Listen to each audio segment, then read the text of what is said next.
The first drops of rain began to fall just as I saw her, a stark silhouette against the bruised purple sky. She was already leaning over my fence, hands planted firmly on her hips, sunglasses perched on her head despite the fading light. "You need to have the pool ready by Saturday," she declared, her voice cutting through the quiet evening. It wasn't a request. It was a demand, delivered with the flat, impersonal tone of someone placing an order at a drive-thru. I blinked, the garden hose still dripping in my hand. "Excuse me?" She offered a thin, condescending smirk. "The HOA, they approved my request. I'm hosting my niece's birthday party here on Saturday afternoon." She gestured vaguely toward the blue water of my pool, as if she were a curator showing off a new exhibit. A laugh escaped my lips, but it was a hollow, brittle sound. The kind of laugh that means you've officially lost all patience with the absurdity of the world. "This is my pool, Karen, my property. There is no request to approve." Her face hardened, the smirk evaporating. "The neighborhood owns this amenity, and if you refuse to comply with the community guidelines, we will have no choice but to find you in violation and take legal action." I stared at her, truly dumbfounded. I didn't even have a homeowners association. That's when the little alarm bells in the back of my head started clanging. She was bluffing, but she was doing it with a smug, unshakable confidence that was both impressive and infuriating.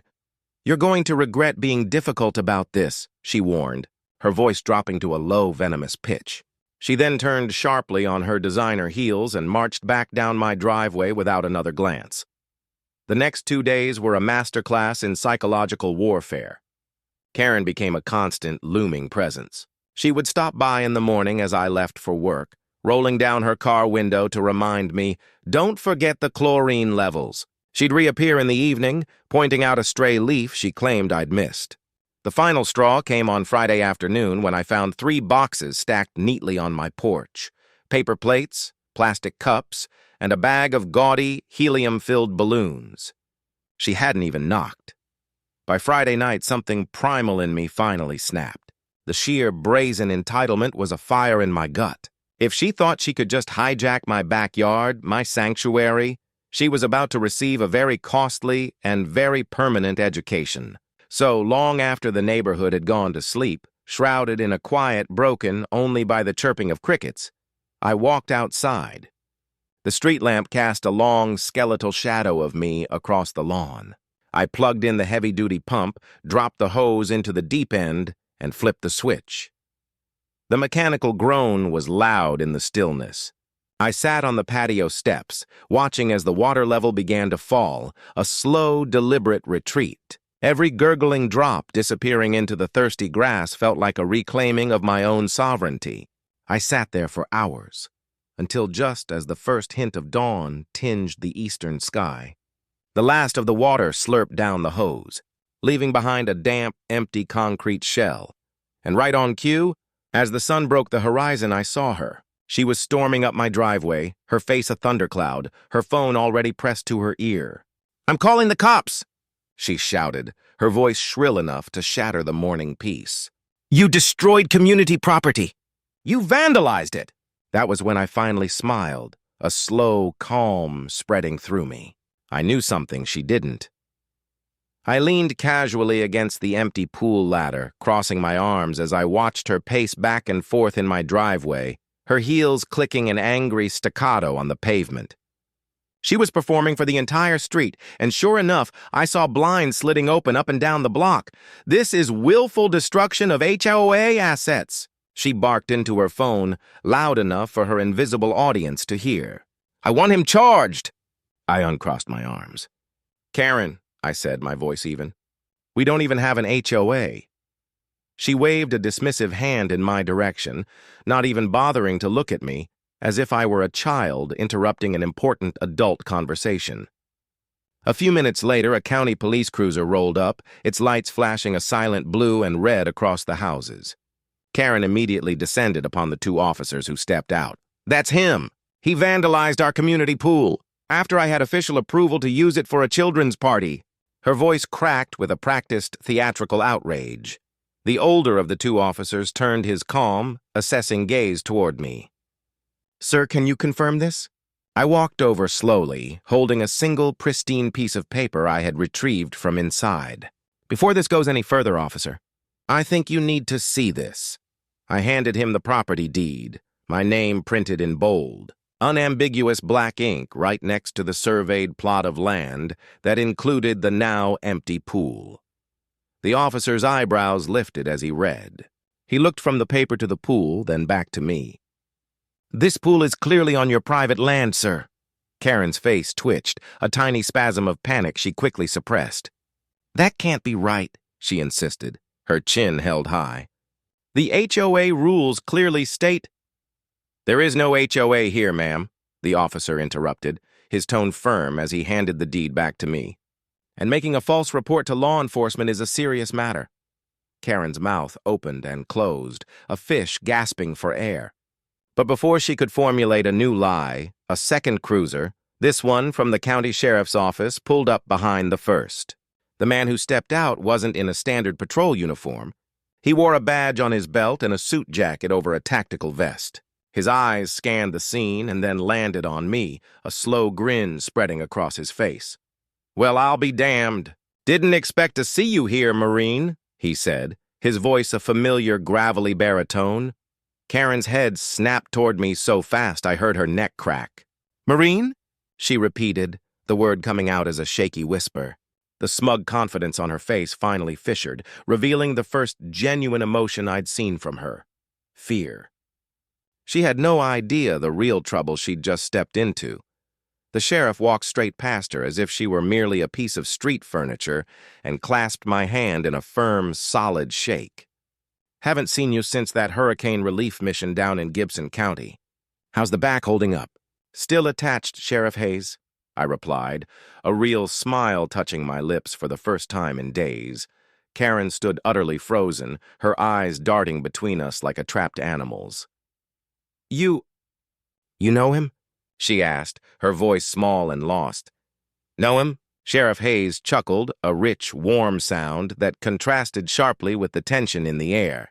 This man's the reason half this county still has a roof over their heads after that tornado cluster. He's also the stubborn son of a gun who volunteered to train our SWAT team in close-quarters tactics. Saved a deputy's life during a barricade situation with that training, you know? The words landed on her like successive blows from a sledgehammer. Her shoulders slumped, the fight visibly draining from her body, leaving behind a pale, trembling shell. I think there's been a terrible misunderstanding, she stammered, clutching her purse to her chest like a shield. But the sheriff's friendly demeanor had evaporated, replaced by a cool professional authority. Ma'am, you knowingly falsely claimed the existence of a governing body and asserted ownership over private property. That's not a misunderstanding. That's fraud. Karen began to backpedal, her hands fluttering in front of her. It wasn't fraud. I thought, for the community. She stopped mid-sentence as Sheriff Hayes pulled out his department-issue smartphone, his thumbs flying across the screen. Let's just clear this up right now, he said, and then turned the screen to face both of us. It was a video, clear and time-stamped from 2 nights ago, showing Karen standing right by my fence, talking to another woman. Her voice, tinny but unmistakable, rang out. He's so oblivious. He won't even know what's happening until the party's already started and the kids are splashing around. What's he going to do, yell at a bunch of 6-year-olds? A collective audible gasp rippled through the small crowd of neighbors who had gathered on their lawns. Karen's face went from pale to a sickly, ghostly white. The sheriff's deputy stepped forward, his expression stern. Ma'am, we're going to need you to come down to the station with us. But I held up a hand. Hold on a second, I said, my voice calm but cutting through the drama like a knife. The sheriff nodded, giving me the floor. Karen's eyes widened in pure panic. This really isn't necessary. Oh, I believe it is, she pleaded, her voice cracking. I pulled my own phone from my pocket, opened the security app, and navigated to a specific clip. I hit play. This video was from my backyard camera, showing a shadowy figure, unmistakably Karen, slipping through my gate late on Tuesday evening. She carried a clipboard and a roll of tape. The camera footage clearly showed her taping a professionally printed notice to my back door. The camera zoomed in enough to read the text. Notice from the neighborhood HOA committee. Pool is reserved for community use this Saturday, 1:05 p.m. Failure to comply will result in fines and legal action. It was even signed in what was clearly her own flamboyant handwriting. Angry mutters now rose from the crowd. A man from across the street, Mr. Peterson, shook his head in disgust and called out, "She did the same thing with my driveway last year. Told me I couldn't park my work van in my own driveway because of a non-existent aesthetic clause. I paid a $100 fine to her directly before I realized." Karen's voice was a broken whisper. "I was just trying to bring people together by stealing what doesn't belong to you," I finished for her, my gaze unwavering. I turned to Sheriff Hayes. "You can take her now." As the deputy gently but firmly took her arm and guided her toward the waiting cruiser, the dam of her composure finally broke. "This isn't over," she shrieked, thrashing against his grip. "You'll regret this. You have no idea who you're dealing with." I leaned on the fence post, watching the spectacle. "Karen!" I called out as the deputy ducked her head into the car. She paused, her wild eyes meeting mine. "I fought for this country so people could be free on their own land," I said, my voice carrying in the sudden quiet. "Not so you could treat your neighbor's property like your personal playground." Sheriff Hayes gave me a grim, approving smirk. "A few of my neighbors actually broke into applause. And as the cruiser pulled away, its tires crunching on the gravel, I felt a deep, quiet satisfaction settle in my bones. It was over. I had won, but I had no idea. Karen was just the loose thread, and by pulling on it, I had begun to unravel something much, much larger. The rest of the day passed in a blissful, quiet haze. I cleaned the gutters, read a book on the porch, and enjoyed the profound silence of a Karen-free existence. As evening fell, I was sitting on my porch swing, letting the calm settle over me like a warm blanket, when my phone buzzed on the small table beside me. It was an unknown number. I almost ignored it, but a gut feeling made me press answer. "Hello?" The voice on the other end was a man's, low, deliberate, and utterly devoid of warmth. It made my skin crawl. "You think you've won?" I straightened up, my senses immediately on high alert. "Who is this?" He chuckled, a dry, rasping sound. Karen was just the public face. The friendly neighborhood liaison. "Now you've got our actual attention." A cold knot tightened in my stomach. "What do you want?" "Let's just say that some of us appreciated the way she handled things," he continued, ignoring my question. "She created order, and we don't appreciate you making our liaison look like a fool in front of the whole street. It's bad for morale." Before I could respond, the line went dead. That night, I barely slept. Every creak of the old house, every rustle of leaves outside my window, sent my mind racing. Was it just a prank? A pathetic attempt to scare me? At 3:17 a.m., my security system pinged on my nightstand. Motion detected. Back fence line. I grabbed my phone, my heart thudding. The live feed showed two figures in dark hoodies, their faces obscured, using flashlights to methodically sweep the beam across my backyard. They didn't jump the fence or attempt to enter. They just observed. They were casing my property, mapping it out with a chilling precision. I called Sheriff Hayes first thing in the morning, telling him about the call and showing him the downloaded footage. His tone shifted from casual to deadly serious in an instant. "I'll be there in 20 minutes, he said. "Do not under any circumstances go outside until I get there." 20 minutes turned into 15, his SUV screeching to a halt in my driveway. But by then, it was almost too late. As I peered through the front window blinds, I saw one of the hooded figures, taller than the ones from the night footage, standing boldly on my front porch. He wasn't skulking. He was waiting. Anger flared hot in my chest. I yanked the front door open, stopping it with my foot after only a few inches. "Can I help you?" I asked, my voice tight. The man didn't flinch. He leaned closer to the gap in the door, his voice barely above a whisper. "You're going to wish you'd just let her have the pool." His breath smelled of cheap coffee and stale cigarettes. My eyes dropped to his hands, and that's when I saw it. Not a weapon, but a key ring clutched in his gloved fingers. Among the keys was a distinct, large master lock key, and for a split second I caught the glint of a small brass tag attached to it. Before I could react, bright headlights swept across the yard. Sheriff Hayes's SUV. The man in the hoodie didn't run. He simply took a step back, melted off the porch, and slipped away into the shadowy gap between my house and the neighbor's hedges, vanishing as if he were a ghost. The sheriff was out of his vehicle almost before it stopped moving, his hand resting on the butt of his service weapon. "Was that him?" he asked, his eyes scanning the quiet street. I nodded, my heart still pounding. He had a key. A master key.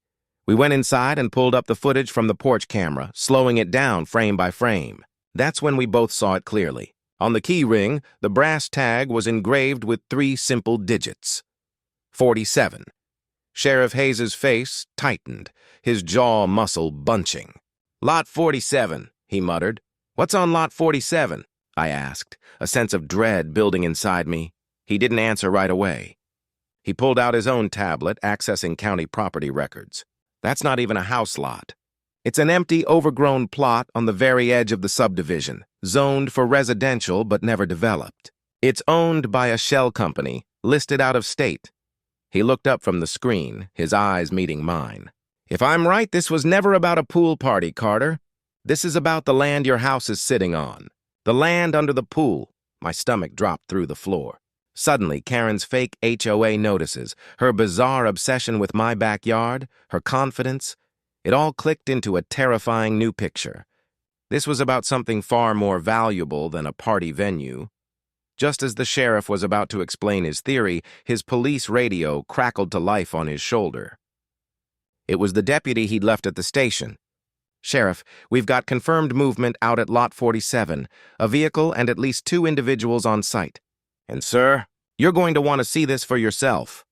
We headed out immediately, the sheriff driving fast, his tires spitting gravel. The sense of foreboding in his SUV was a physical presence. We pulled up to lot 47, the vehicle bouncing violently over the deeply rutted, unpaved access road.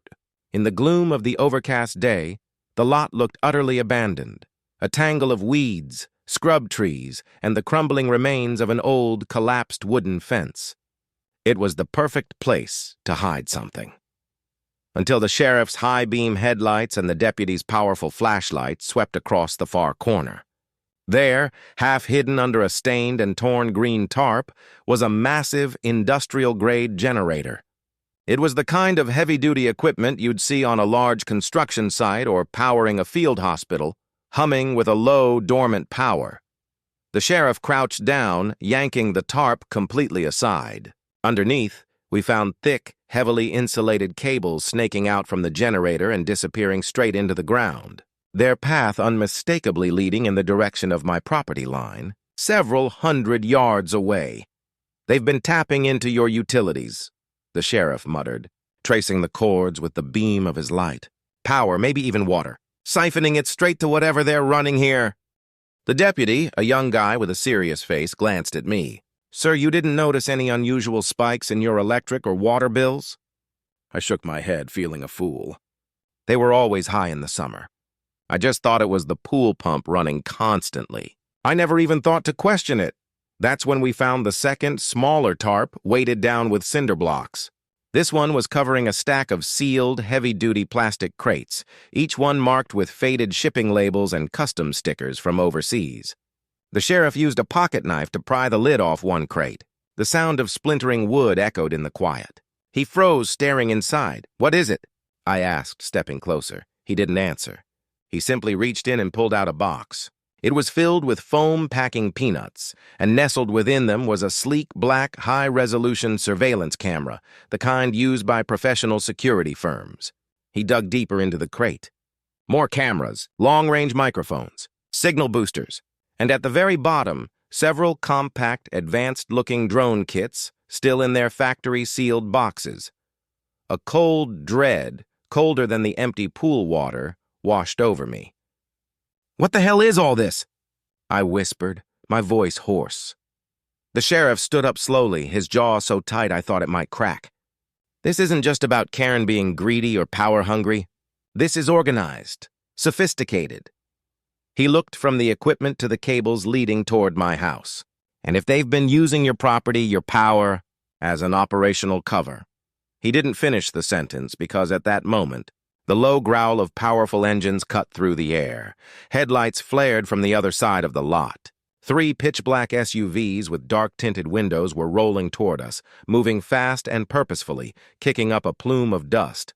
They skidded to a halt in a semicircle, effectively blocking the exit. Doors flew open simultaneously and half a dozen men stepped out. They were all dressed in matching, unmarked dark jackets and tactical pants. No badges, no name tags, just the same strange, stylized emblem I'd seen on the porch lurker's sleeve, stitched neatly on their arms. Karen might have been in a county jail cell, but it was painfully clear that her organization, her real support system, had just arrived. The sheriff's hand went instinctively to his holster, his posture shifting into a defensive stance. "Stay behind the vehicle," he ordered me, his voice low and dangerous. One of the men, presumably the leader, stepped forward. He had a military bearing and a face that gave away nothing. "This is private property," he called out, his voice flat and authoritative. "You are trespassing!" The sheriff barked a short, humorless laugh. "Not anymore, it's not. By the authority of the county sheriff's department, this is now an active crime scene. You need to state your business." Tension hung thick in the air, a storm about to break. My eyes were glued to the group of men. I noticed 2 of them, younger and leaner, subtly detaching from the main group and beginning to circle around the periphery of the lot. Their path clearly aimed toward the tree line that backed up to my property. "My house!" I hissed to the sheriff. "They're heading for my house." That's when the sheriff's radio erupted with a burst of static and the frantic voice of another deputy he had stationed near my street. "Sheriff, we've got a problem." "We have confirmed movement at the primary residence, the Carter property. Possible forced entry through the rear. We are moving to intercept." Before the sheriff could even form a response, I was already moving. The thought of these men, these invaders, inside my home, was a red-hot poker to my brain. The sheriff cursed loudly but was right on my heels, his boots pounding the hard dirt. The men from the SUVs didn't chase us. They just stood and watched, their arms crossed, smiling faint, knowing smiles, as if they were spectators at a play whose ending they had already seen. We cut through a narrow side street, my lungs burning, my heart a frantic drum against my ribs. When my house came into view, my stomach plummeted. The back gate I always kept locked was swinging wide open, one of its hinges splintered and broken. And the glow from the kitchen light, a light I was certain I had turned off, told me someone was already inside. I didn't hesitate. I was halfway across the backyard when a broad-shouldered figure stepped into the frame of the kitchen window, his back to me. He was holding something, turning it over in his hands with a technician's focus. It was my pool pump, or rather the hollowed-out shell of it. Only it wasn't just empty. It had been meticulously gutted and rebuilt. Wires, complex circuit boards, and a strange blinking green device tucked inside a custom-fitted metal casing were now where the motor and impeller should have been. It wasn't a pool pump anymore. It was a sophisticated transmitter disguised perfectly. He must have sensed my presence because he turned, his eyes widening in surprise for a fraction of a second. That was all the opening I needed. All the training, all the muscle memory from a life I had tried to leave behind surged to the surface. I lunged forward, grabbing his wrist and using his own momentum to slam him hard against the kitchen counter. The gutted pump, with its precious electronic guts, clattered to the tiled floor with a heavy, dull thud. The sheriff burst in behind me, his service weapon now drawn and held in a two-handed grip. "Step away from that device. On the ground, now!" The man I had pinned just sneered, even with the sheriff's gun pointed at his chest. "You have no idea what you're messing with," he spat, his breath hot against my face. The sheriff carefully scooped up the device, his eyes scanning its intricate wiring. His expression, already grim, turned to granite. "This isn't just theft or trespassing," he said, his voice low and deadly serious. "This is unauthorized signal interception. This is espionage-grade equipment." The man didn't deny it. He just smiled that same infuriatingly knowing smile. "Too late," he muttered almost to himself. "The signal's already been sent. The package is away." Before I could demand to know what he meant, the radio on the sheriff's shoulder crackled with a new, urgent voice, one I didn't recognize. "All county units be advised, federal agents are en route to your location. At to 5 minutes." Repeat, FBI is inbound. Secure the scene and stand by for federal command. The sheriff looked at me, his face a mixture of resolve and pity. You'd better get ready, son. When the feds show up, your quiet little backyard is about to become the central focus of an investigation that's bigger, much bigger, than anything that delusional Karen could have ever dreamed of. I had thought the nightmare was over when they drove Karen away in handcuffs. I was wrong. She wasn't the main event. She had just been the opening act, and the real show was just beginning.